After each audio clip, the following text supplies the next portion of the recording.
right, y'all, this is how to twerk on your knees. And when you twerk on your knees, it's gonna feel harder, but in reality, it's better for you, especially if you're learning. Because when you're on your knees and your upper body is stationary, it forces you to learn how to use your tailbone and your hips.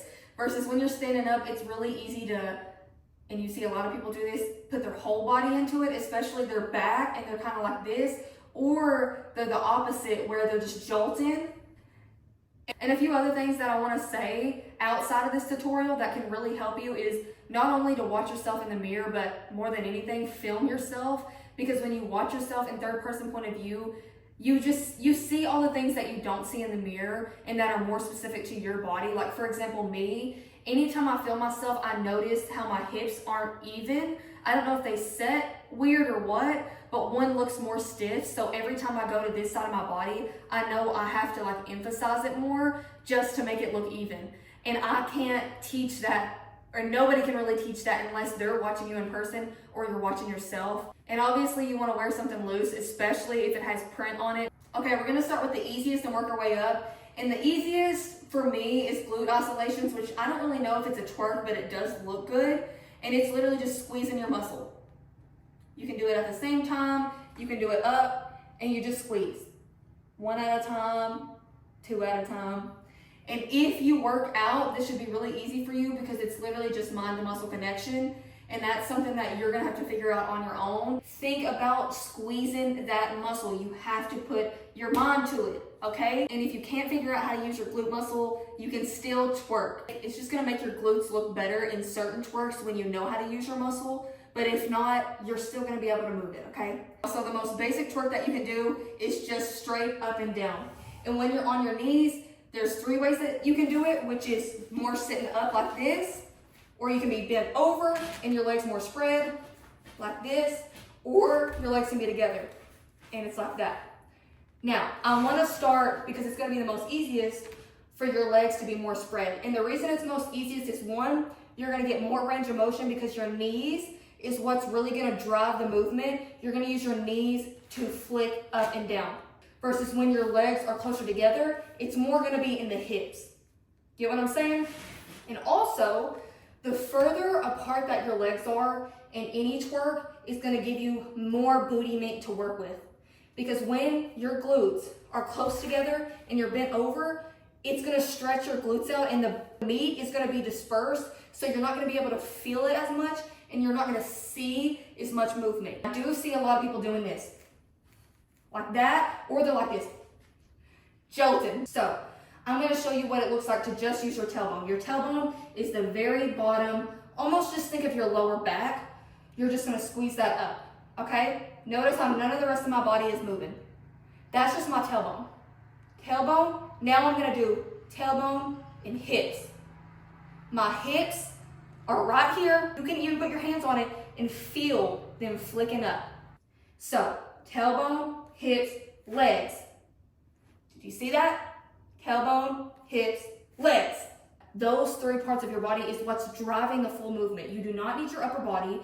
You don't need to flounce around. Just oscillate this, okay? Now that you have more bodily awareness, you're not gonna do all those things individually. You're gonna do them all at once. And it's gonna be fluid. It's not gonna be something that you really have to think, tailbone, hips, legs, tailbone, hips, legs. It's gonna be like this, which is just a pop.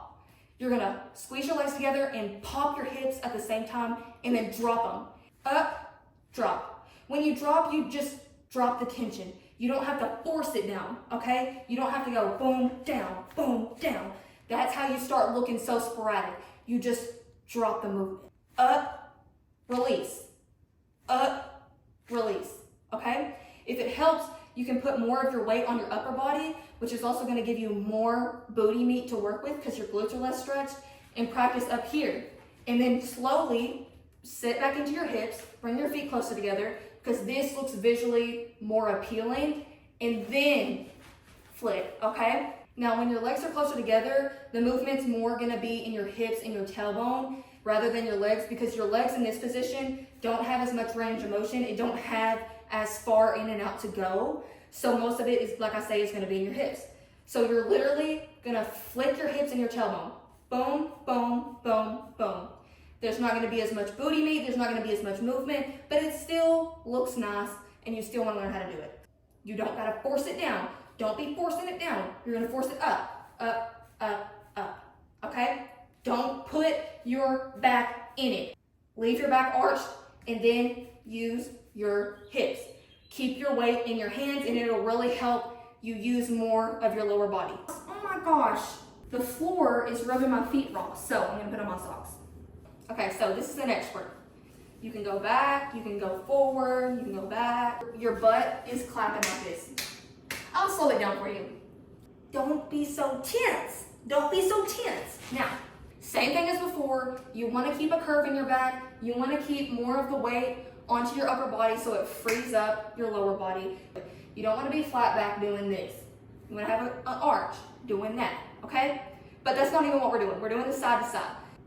Now, what I want you to think about is literally pushing your hips forward one at a time. Forward, forward, forward, forward, forward. And when you do this, you're gonna feel if you have an imbalance or if one hip is more flexible than the other, because you'll see that one has more resistance. And in that case, just keep practicing, keep stretching. The more flexible you are, the more advantage you have in twerking, or really just in general, I feel, because there's just so much more you can do.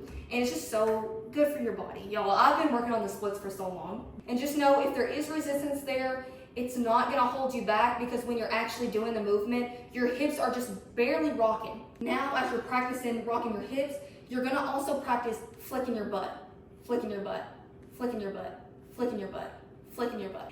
And over time, when you get good at that, which you can also rock like that, but that's for another day. Now, the next twerk that I wanna do is throwing it in a circle. And honestly, I am so much better at throwing it in a circle on my knees than standing up. I don't know what it is, but it's just so much easier for me. So, this is what it looks like.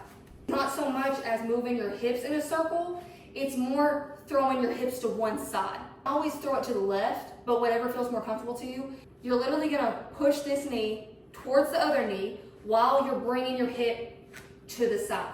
So you're gonna throw your hip to the side and use your back to bring it up.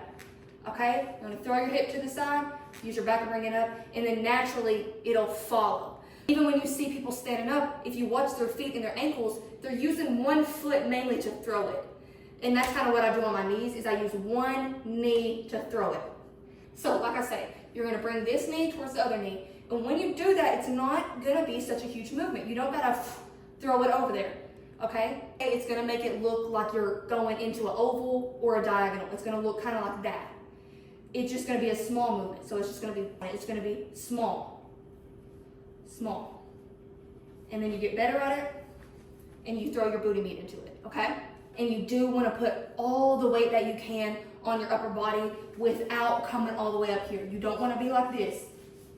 You see that it don't look as good. Now, through these movements, you might start to feel like your hips are sore, or there's a lot of resistance, or there's just not a lot of flexibility. And in that case, you just need to stretch. I like to do things that stretch my hips, but also give me more hip awareness. So like more like hip circles, so that either looks like this, or you can make them bigger, like that. If you're more upright, it's gonna be harder, because you gotta use more of your leg muscle to bring you up. Your hips are gonna be like this.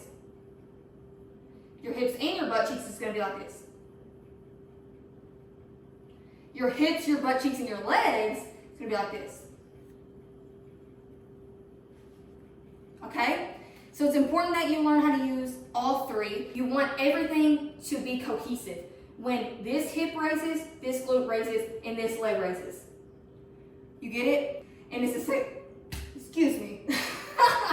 It's the same thing with it coming down. So all the right side is coming up. All the right side is going down. All the right side is coming up and going down. And because this right side is going up, this is just naturally going to come up. Think about boom, boom. I don't know if that helps. After you learn how to do it this direction, switch, and then do this direction. And the difference, obviously, is your left side is going to kick it off. The left side is going to kick it off. Okay?